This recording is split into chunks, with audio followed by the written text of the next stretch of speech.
एक तरफ तो खा रहे हैं आम, एक तरफ खा रहे हैं मिठाई, दूसरी तरफ त्राहिमाम त्राहिमाम।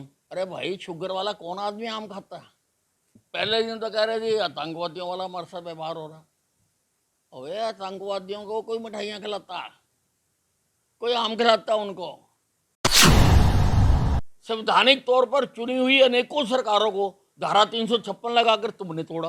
अरे तुम दूसरों को कह रहे हो?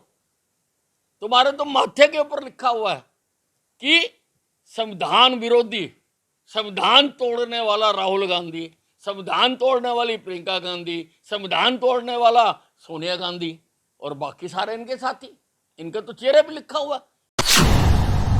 दिल्ली के मुख्यमंत्री अरविंद केजरीवाल के जेल में मिठाई व आम खाने पर उनका शुगर लेवल बढ़ने पर ईडी ने कोर्ट में कहा है कि केजरीवाल जानबूझकर ये सब खा रहे हैं। इस पर हरियाणा के पूर्व गृह मंत्री अनिल विज ने कहा है कि ईडी बिल्कुल ठीक कह रही है। एक तरफ वे आम और मिठाइयाँ खा रहे हैं और दूसरी तरफ त्राहिमाम त्राहिमाम कर रहे हैं कि जेल प्रशासन उनका नुकसान कर रहा है। विज ने कहा कि शुगर पेशेंट कौन आम खाता है। वहीं पंजाब के मुख्यमंत्री भगवंत मान ने कहा है कि केजरीवाल से डरकर भाजपा ने जेल भेजा। इस पर विज ने कहा कि इसका फैसला अदालत करेगी, इसमें ना मान को कुछ कहने का हक है और ना ही हमें, और ईडी ने तो पकड़कर अपना काम किया है। बाइट। तो बिल्कुल ठीक है। एक तरफ तो खा रहे हैं आम, एक तरफ खा रहे हैं मिठाई, दूसरी तरफ त्राहिमाम त्राहिमाम आरोप लगा रहे हैं कि उनका नुकसान करने का जेल प्रशासन सोच रहा। अरे भाई, शुगर वाला कौन आदमी आम खाता है? कोई भी आम नहीं खाता, और आप आम खा रहे हो। ये तो जानबूझकर बीमार होना चाहते हैं। और पहले दिन तो कह रहे थे आतंकवादियों वाला हमारे साथ व्यवहार हो रहा। अबे, आतंकवादियों को कोई मिठाइयाँ खिलाता, कोई आम खिलाता उनको। दूसरे दिन कह रहे हैं ये आम खाए जा रहे हैं। तो ये सारे बहाने बनाए जा रहे हैं किसी प्रकार से जेल से छूटने के लिए।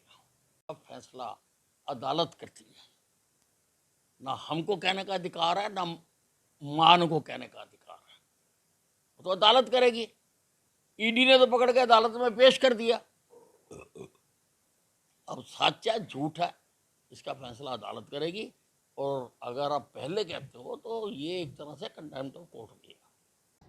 राहुल गांधी के बयान कि चुनाव लोकतंत्र को समाप्त करने और संविधान को बचाने के लिए है। इस पर विज ने राहुल गांधी पर पलटवार करते हुए कहा है कि कुछ चीज़ों का पता चल जाता है। विज ने कहा कि 70 साल कांग्रेस का राज रहा तो कौन सा असंवैधानिक काम है जो नहीं किया। संविधान को रौंदकर इमरजेंसी लगाई गई थी। लाखों लोगों को झूठे केस बनाकर जेलों में डाल दिया था, जिनकी कई सालों तक जमानत नहीं हुई। चुनी हुई सरकारों को धारा 356 लगाकर तुमने तोड़ा, तो तुम ये बात दूसरों को कह रहे हो। विज ने कहा कि तुम्हारे माथे पर लिखा है संविधान विरोधी, संविधान तोड़ने वाला राहुल गांधी, संविधान तोड़ने वाली प्रियंका व सोनिया गांधी व उनके साथी, इनके चेहरे पर लिखा हुआ है। ये कैसे मिटा सकते हैं? देखिए, ऐसा होता है कुछ चीज़ों के ऊपर ना भी लिखा हो तो पता होता है। डालडा घी का पता ही लग जाता है कि ये डालडा घी है। भाई, तुम्हारे राज रहा 70 साल तक, कौन सा ऐसा असंवैधानिक काम है? आपने संविधान को पैरों तले रौंद कर इमरजेंसी लगाई। 1,25,000 लोगों को तुमने झूठे केस बना के जेलों में डाला। उनकी कई कई साल तक जमानतें नहीं हुई। संवैधानिक तौर पर चुनी हुई अनेकों सरकारों को धारा 356 लगाकर तुमने तोड़ा। अरे तुम दूसरों को कह रहे हो? तुम्हारे तो माथे के ऊपर लिखा हुआ है कि संविधान विरोधी, संविधान तोड़ने वाला राहुल गांधी, संविधान तोड़ने वाली प्रियंका गांधी, संविधान तोड़ने वाला सोनिया गांधी, और बाकी सारे इनके साथी, इनके तो चेहरे पे लिखा हुआ। इनके चेहरे से कैसे मिटा दोगे तुम? ये तो देखो, जब किसी आदमी को हार सामने नजर आती है तो उसकी सिट्टी बुट्टी गुल हो जाती है। फिर वो लगता है आरोप लगाने, कभी ईवीएम पर आरोप लगाएंगे, कभी चुनाव आयोग पर आरोप लगाएंगे। और मेरा तो जिंदगी का एक्सपीरियंस है, जो रोता है ना समझ लो वो चुनाव हार गया। तो आप देखिए ना, जहाँ पर संदेश खाली जैसे हादसे हुए हों, जहाँ पर ईडी सीडी के ऊपर इतना जबरदस्त अटैक हुआ हो, तो वहां पर तो लोग तैयार बैठे हैं ना इसको सजा देने के लिए। वहां तो इसलिए लोग भाग भाग के गए वोट डालने के लिए। नहीं, ये देखिए, ये हमारा धर्म में ही है। और हमारे जितने भी ये सूर्य टेम्पल हैं, उन सारों में चाहे प्राकृतिक आता था, चाहे किसी भी तरह से, तो ये तो एक बहुत ही